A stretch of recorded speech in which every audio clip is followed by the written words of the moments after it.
Hey everyone, welcome back to the Freedom Pines podcast. I'm your host, Jamie A.B. Today we're going to be talking about how Ontario needs more than just smaller class sizes to fix the astronomical issue that is our education system. So let's begin. First of all, I keep seeing things like we want smaller class sizes. And while I agree, because the better schools that I have seen being ran were all rural smaller schools. Okay, so I agree that there is something there about smaller class sizes, but smaller class sizes is not achievable when you are standing for pro-mass immigration, which would be the NDP and the Liberals. Doug has allowed so many other people in too, and I feel as though Ontario doesn't have that much of an actual conservative voice coming in and wanting to, put their foot down. Because the full truth is that we need an audit on our schools. Our schools have been infected by DEI, okay? Because I want to let you guys know something, that inclusion without support is abandonment.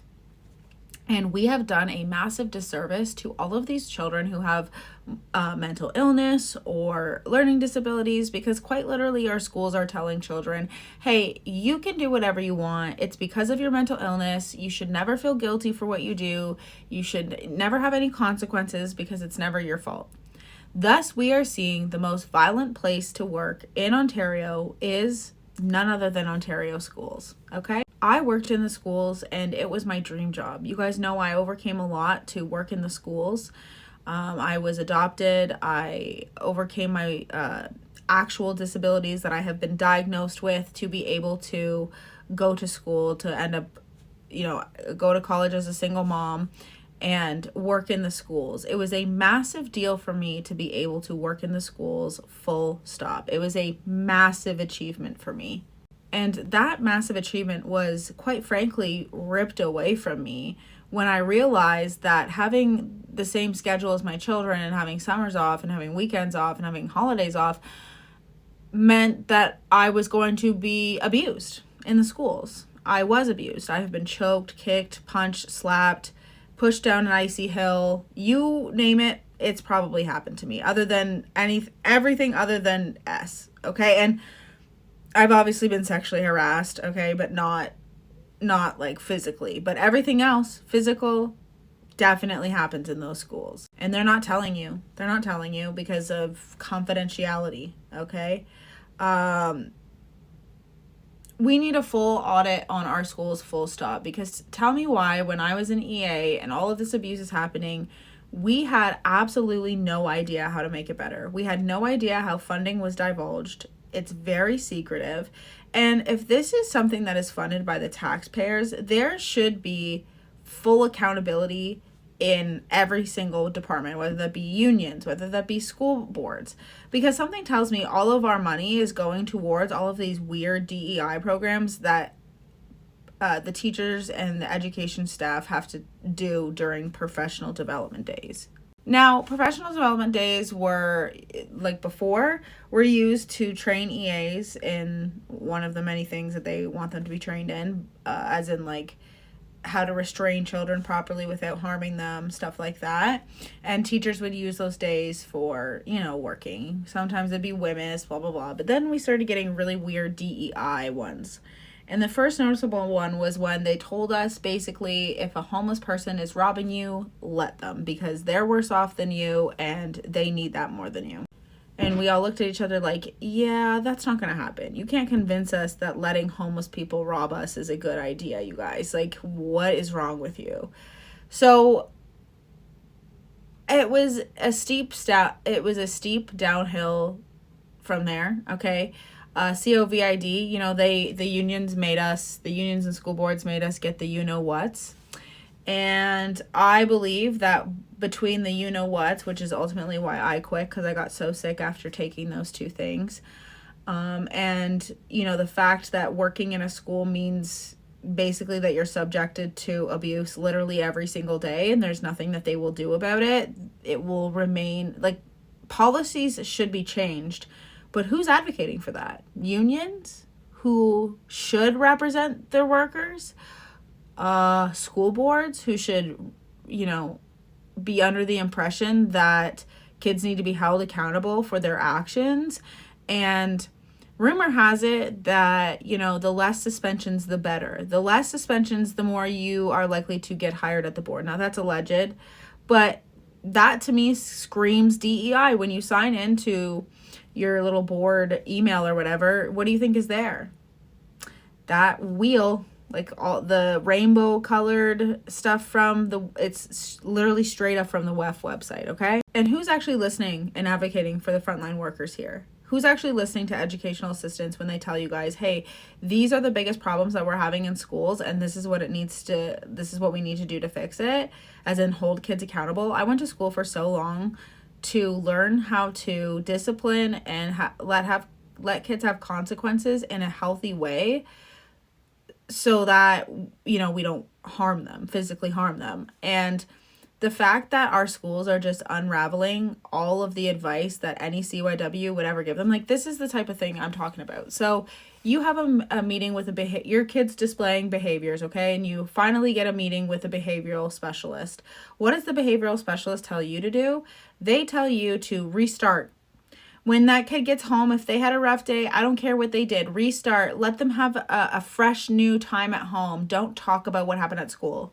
Are you fucking kidding me? The only thing that's ever worked with my kids is grounding their asses from their Switch for 3 months. You want to continue to make this show about you, and because I know that my son has issues, okay? He has issues, but I know better than this. He knows better than this, okay? And when I grounded him for 3 months, do you think I've even gotten a phone call from the school? No. Because you need to have consequences for your behavior. If you act a fool at school, and if you do this, realistically, you should be going to jail. If my example that I used to use when I was in meetings and they were basically telling us, let the kids do whatever the fuck they want to do. My example was, okay, so can you go to a grocery store and destroy a fucking grocery store? Yes, you can now. Yeah, you can. Because back then you couldn't, but actually now you can. You can actually murder people in Canada, and you can just be let out on bail. And it's extreme for the right-leaning parties to want to put people in jail. Okay. I'm at the point where I'm a little bit with Doug on the penalty thing. Okay, the unalive penalty. Why is that? Because I'm sick and tired of hearing about fucking Paul Bernardo. And victims have an insane long road ahead of them, whether that be victims' families or victims themselves. And what does Paul Bernardo get? Oh, he gets tax-funded healthcare, roof over his head, food for the rest of his life, and the victims' families have to be subjected to him every time he wants to appeal whatever the fuck it is. So, I mean, call me extreme. There have been so many examples as to why I would be changing my mind about things, but that's one of the biggest ones, is that I see this pipeline of creating criminals in schools, okay? And this is not, it's almost like when we were in the 90s, we had the perfect school because we had consequences, but we weren't hit. You know what I mean? Because this pipeline from mental illness and not helping people, because people do need consequences no matter what. It doesn't mean you need to harm them. That's not what a consequence means. They just need to know that that's not okay behavior and that there's consequences to it. And when that doesn't happen, this pipeline is just, and don't even get me started on the fact that our government gives out free drugs to people.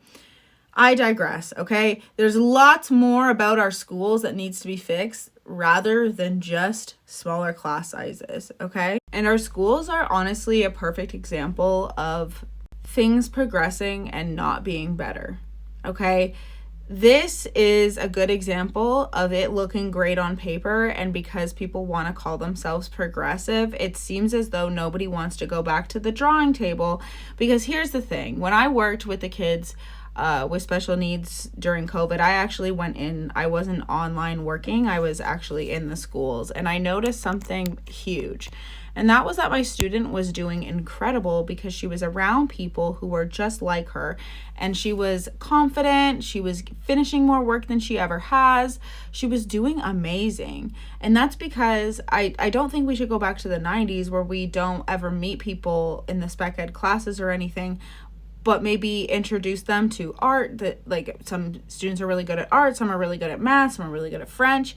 Let them go into those classrooms where they can thrive and have confidence, and it allows, the other classes to meet these people and get, have everybody mingling, get everybody used to each other, okay? But I noticed that being in these classrooms was so extremely overstimulating for these kids that was the reason for so many of the behaviors that I had seen over the years. I mean, obviously not the only reason, okay? But I'm just going to tell this story, and whether you want to, whatever. I keep thinking about that time in the summer when that cop shot that black lady when she was making food, and he asked her to go turn off the stove, and he shot her. The union is advocating for that man to keep his job. What do you think that... I'm just throwing that out there, okay? When we look back in history and we realize that we should know this now because there was a student who died, and if their parent ever watches this, I just want to let you guys know that I am incredibly sorry for your loss, and that should have never happened. And when we look back on history, we are going to be like, I'm sorry, why did everybody know that the most violent place to work was a school and nobody did anything about that? Why weren't the unions sticking up for the workers who were being abused? Why are the school boards allowing this to happen? Could it be because of progressive policies going wrong and looking good on paper but actually destroying people's lives? That seems like a pretty reoccurring thing. And between that and our schools trying to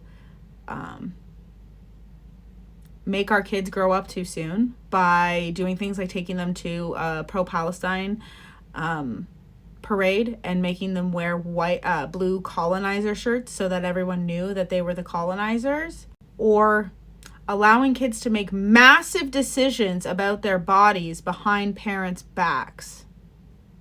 Whether it be those two things, those things alone, I can't believe that people think they're on the right side of history when they think it's okay to start a medical procedure behind a parent's back because you guys don't actually know if the parent is homophobic or anything.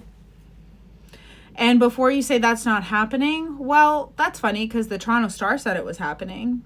The Toronto Star said you don't have any right to know your child's gender identity. Which, by the way, transitioning is a massive deal. And I will be talking about this week because tell me why people have appropriated, literally, it's so wild that they say things like cultural appropriation. They have literally taken someone's medical treatment because, it used to be the last case scenario, so that would be your treatment, and co-opted it and made it their identities and have completely just hijacked something that wasn't theirs to fucking hijack. But that's another story for another day. But that's a huge reason. I grew up taking my children to Pride before it got really weird and nudity. And before you say anything, the only Pride that I seen that was really crazy was Toronto's. All of the other Prides used to be just kind of normal, and churches being like, we're sorry, and gay business owners, whatever. And then all of a sudden condoms were being thrown at us, so we stopped going. But, and then I was like, this is kind of weird. But I'm somebody who, my kids grew up thinking, this is normal. This is just part of life. Some people love girls, some people love boys. That's all you have to say, by the way. There doesn't need to be any other discussion, if your child ever asks, that's what the discussion is. It doesn't need to be this in-depth curriculum that is woven into social studies, health, math, English. If you don't believe me, I'm going to show you a little bit of a clip at the end here, which is the SOGI curriculum, and you can make that decision for yourself. But to me, it just seems like we're focusing on the completely wrong things. Oh, by the way, if you ever think about this, you know, from a different point of view, if you're a lefty, you happen to be watching my video, can you imagine what it would be like if your school spent an entire month focusing on your sexuality and how different you are from everybody? And why is there actually no other month? Like, I used to hear conservatives say that, and I used to be like, oh, well, that's because we haven't done it yet. Okay, well, it's been almost 10 years. Where's the National Month of People with Disabilities? Because people with we'll paint like I've said before 100 times, we'll paint a fucking sidewalk rainbow color, but God forbid it be accessible, okay? It's kind of like that. And what I have seen in the schools, and keep in mind, this isn't happening all the time. I've met great teachers. I've met normal teachers. I've met not so great teachers. It's really just if they're given this lesson on a PD day and they choose to implement it, that is how this gets into the schools, okay? And people are probably like, well, I can't find the formal thing on... Yeah, because they're not doing it formally. They're not even following how they should be disciplining people, okay? Like, they're not following the Indigenous. If we actually did that for, like, bigger problems, maybe we would have a lot less problems in our school. Genuinely, but we don't. It looks good on paper, doesn't it, that we do all of these things, but we don't actually do that. Schools don't actually do those things. And this is what I mean by there needs to be an audit. Not who is the unions donating to? What's going on here? Okay? Where is all of the funding going? Because I guarantee it's not going to fund these fucking schools with staff that they need. Okay? I guarantee it's not, getting back to brass tacks and figuring out, hey, maybe because it's the most violent place to work and it never used to be, maybe we should go back to the drawing board and realize that, hey, maybe we're making things a lot fucking worse than they used to be. I never saw the things that I seen in schools when I was growing up. Never. So talk to your kids. Have a great relationship with your kids. I have a great school. My kids have a great school. I'm very open with my kids' school. They're very open with me. If you're in a rural community, you're more than likely to have a great school, but the inner city schools are a mess. And I'm sorry, but they are. And if you work there, you are probably either very close to retirement, okay, and you're just holding on for dear life, new to the game, or I have a theory, maybe you don't have children. We need as many women who don't want to have kids but want to teach, go and teach, because coming home after having the shit beat out of me all day, and I'm sorry for swearing, but it was hell. I would come home and work out because if I didn't, I would want to scream because of how frustrating my job was. So, yeah. Which one of the candidates is going to make things better or worse? I would love to know. What do you guys think? Which one of the candidates do you guys think are going to make things better or worse? Because I'm a little scared. I'm scared that Pierre's going to get in, and if we have an NDP or Liberal, that nothing is going to get built here. Nothing's going to get done, but what has been done? Exactly. So, I digress. Please like, comment, and subscribe, and thanks, guys, for watching this video. I hope you guys have a great day. I'm off to clean my house and make some soup because it is snowing in Northern Ontario. Have a good one.